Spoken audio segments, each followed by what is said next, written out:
I'm from Pennsylvania. We talked about Groundhog Day, and the Pittsburgh Steelers football coach, his name's Mike Tomlin. He's one of the most respected coaches in the NFL, and he has never lost a season with his time with the Steelers. And although he's considered as a winning coach, there are a lot of Pittsburgh, Yinzer, Steeler fans that are upset with him because we have not won a playoff game and reached the AFC Championship, which we are used to doing.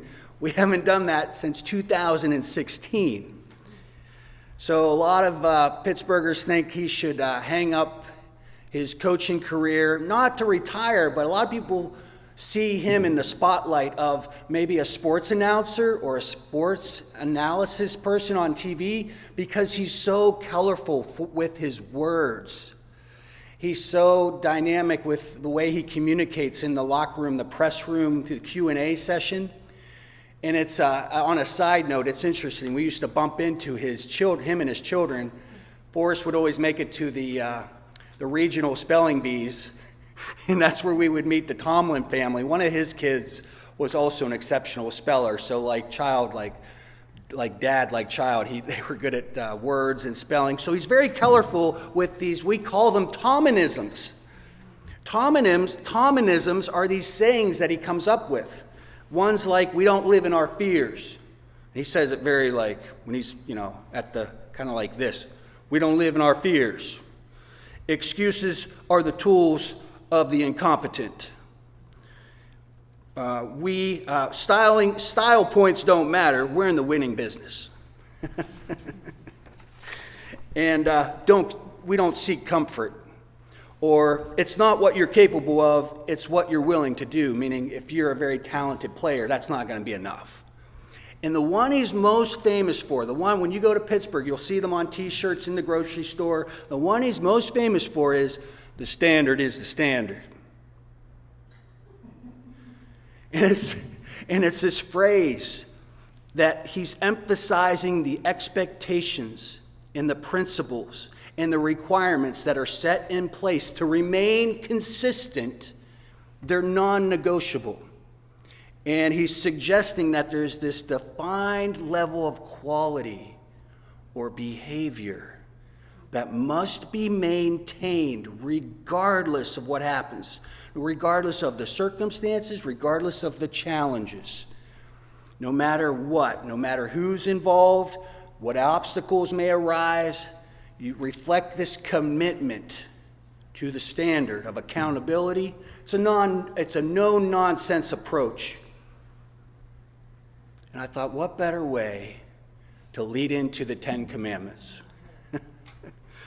It's that point of reference for Christians who follow Christ. What is your point of reference in life? Because your point of reference is going to shape who you are and what you do and why you do it. What is your standard? Because God lays it out clearly in our biblical readings. In Exodus, where we see Moses, the original moment where God gives Moses the 10 Commandments on Mount Sinai, after the Israelites have escaped from Egypt. And it establishes this ultimate standard of what we call a covenant between God and his people. And we see this happen again, not only in Exodus, but as most of you know, in Deuteronomy. So it'll be interesting if Pastor Sue lands on this, if she decides to preach on it, or because we won't get through all the 10 Commandments. But we're going to run into them again in Deuteronomy, because Moses gives this farewell speech to the Israelites before they enter the promised land. And he repeats these commandments to a whole brand new generation and reminding them of their covenant with God. And it really is like, you think about it, it's like an end-of-life sermon. Moses is coming close to the end of his life. He doesn't go into the promised land. It's like an end-of-life sermon. So this is what Moses is about to say is going to be very important. And so some scholars say it's the gospel according to Moses. to help these people understand God's instructions for them. Commandments, instructions, 10 words. Words that are similar to a marriage covenant commitment. In other words, 10 vows. Why? Probably because of memory loss, distractions, human sinful nature. But I'm thinking maybe they knew the commandments and they were know-it-alls. And that's a problem we have. A lot of us are very familiar with the 10 Commandments. And when you're very familiar with something your whole life, that can lead to complacency, which in turn can make it harder to prioritize that in your life when you think you know them all. I've heard the 10 Commandments. I've heard hundreds of sermons on the 10 Commandments. Been there, done that, know all about them. So it's sometimes, whether it's a task or a relationship or a goal, if it's everyday routine, sometimes you lose that urgency or that unction of making those important in your life. So maybe Moses knew they entered the comfort zone before they entered the promised land. Because this requires breaking a pattern in your life. You have to shift your perspective, and you have to treat the familiar things in your life with newness. It kind of takes work to reassess the importance and to introduce a variety to regain focus. And this repetition and reaffirmation of the covenant emphasizes the importance before the Israelites move forward in their journey. And what better way in the new year? Maybe it's a new year, maybe you're on a new journey, maybe it's a new job or a new experience, or maybe it's a new diagnosis where you have to have surgery. It's a new challenge, it's a new obstacle. What better way than to refocus our minds on these commandments? So will you join me in today's reading, Exodus 20. Listen to the word of God. And God spoke all these words, saying, I am the Lord your God who brought you out of the land of Egypt, out of the house of slavery. You shall have no other gods before me. You shall not make for yourself a carved image or any likeness of anything that is in heaven above, or that is in the earth beneath, or that it is in the water under the earth. And you shall not bow down to them or serve them, for I, the Lord your God, am a jealous God, visiting the iniquity of the fathers on the children to the third and fourth generation of those who hate me, but showing steadfast love to thousands of those who love me and keep my commandments. You shall not take the name of the Lord your God in vain, for the Lord will not hold him guiltless who takes his name in vain. Remember the Sabbath day, keep it holy. 6 days you shall labor and do all your work, but the seventh day is a Sabbath to the Lord your God. On it you shall not do any work, you or your son or your daughter, your male servant, your female servant, your livestock, or a sojourner who is within your gates.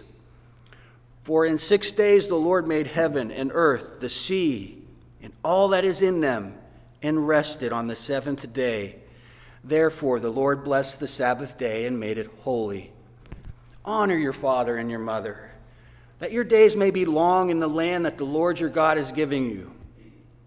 You shall not murder. You shall not commit adultery. You shall not steal. You shall not bear false witness against your neighbor. You shall not covet your neighbor's house. To covet your neighbor's wife, the male servant, the female servant, his ox, his donkey, or anything that your neighbor's. And when all the people saw the thunder and the flashes of lightning and the sound of the trumpet and the mountain smoking, can you imagine? The people were afraid and trembled, and they stood far off and said, Moses, you speak to us and we will listen, but do not let God speak to us, lest we die. Moses said to the people, do not fear, for God has come to test you, that the fear of him may be before you, that you may not sin. People stood far off while Moses drew near to the thick darkness where God was. And this is the word of the Lord. Thanks be to God. So the Hebrew word Torah is translated into this word, this Greek word nomos. And that word is translated into law.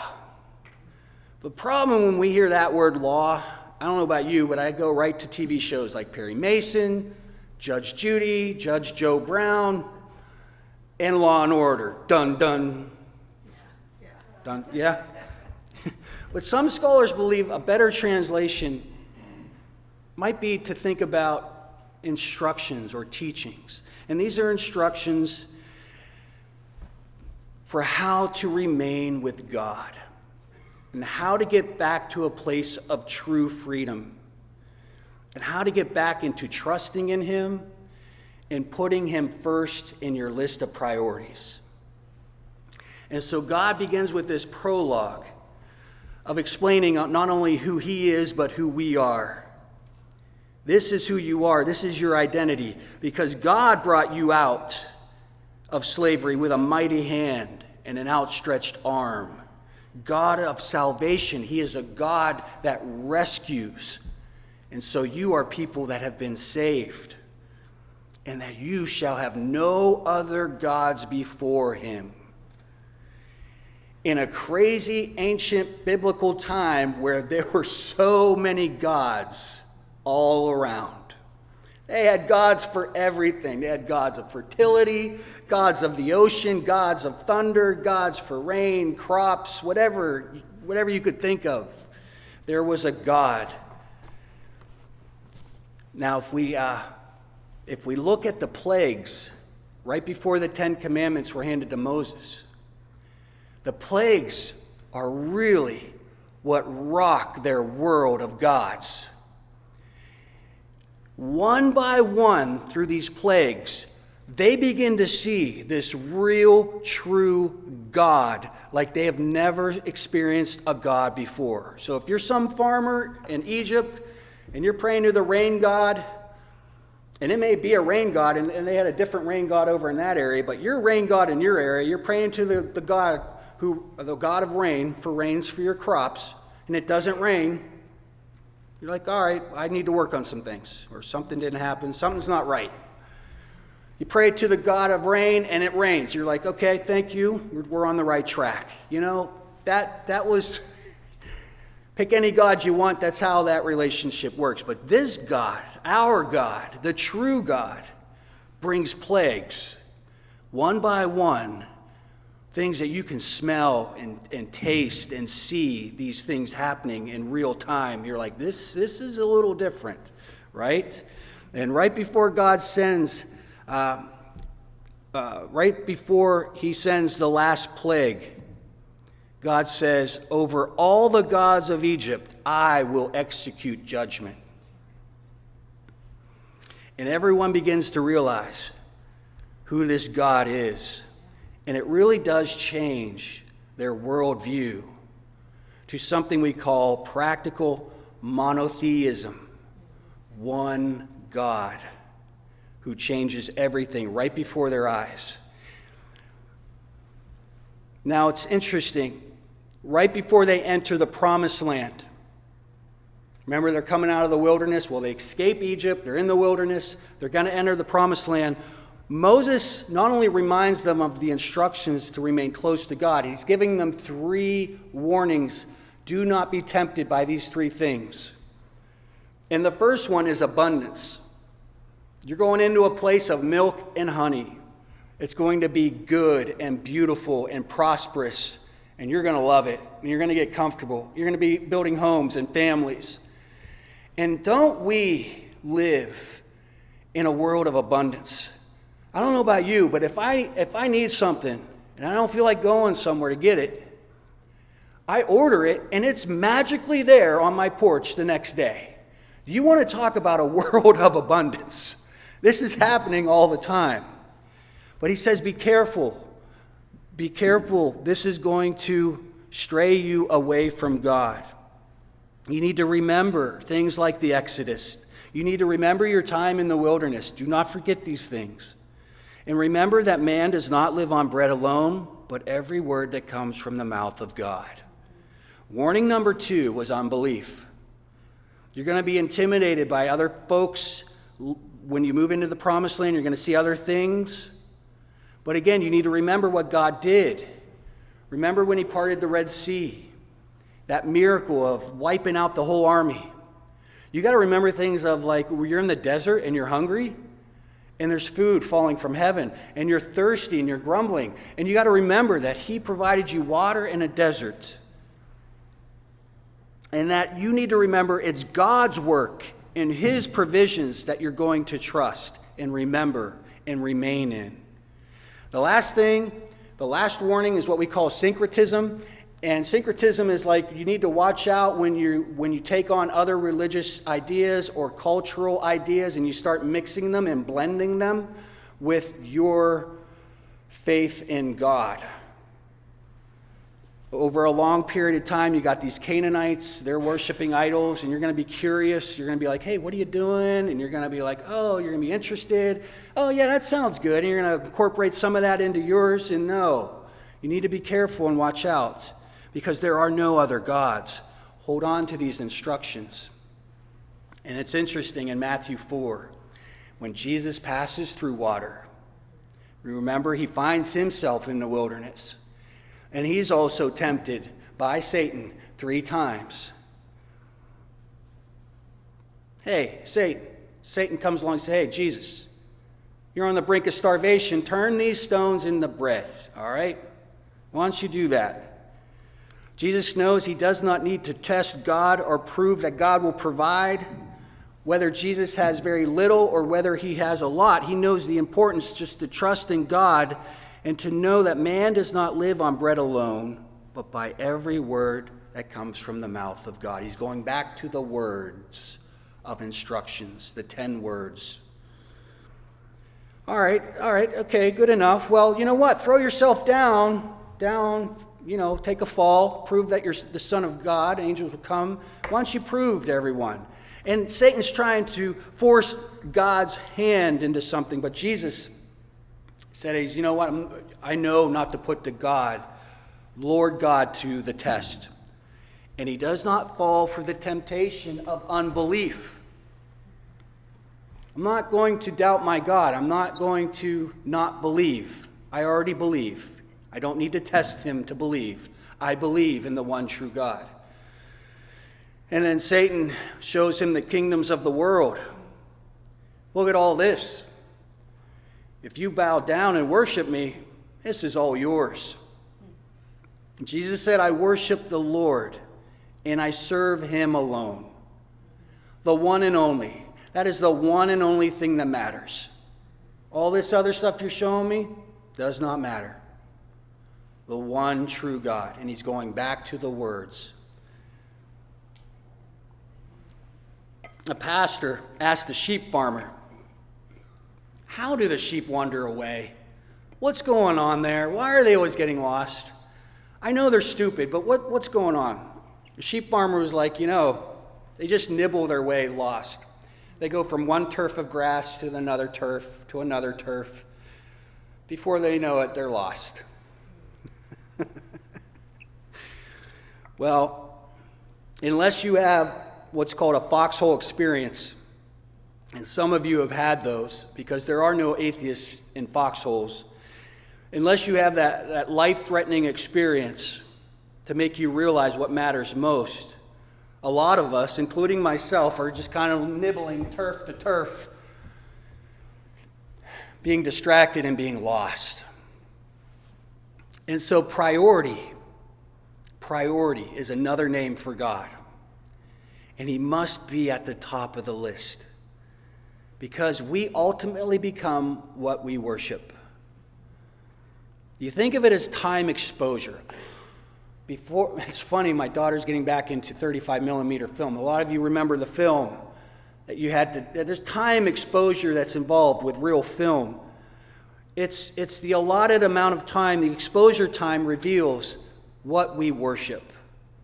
And so, where is your time being spent? Because sometimes we profess in a God, but we demonstrate a different God. And so these instructions begin with God. What time we spend with him will determine what we think of ourselves, what we think of one another, and what we think of as life. What is life? What does it mean to be human? Well, what is your point of reference, and where do you spend most of your time with those answers? And what ends up being the most important instruction, Matthew 12, 29 through 30, Jesus says, "Hear, O Israel, the Lord our God, the Lord is one. You shall love the Lord your God with all your heart, with all your soul, with all your mind, with all your strength. And second, you shall love your neighbor as yourself." To love God is to make him number one in your life, and so that you become more Christ-like when you make God number one. And when you become more Christ-like, you are going to love others. One equals love. One equals truth and life and goodness and beauty. One equals love. Amen.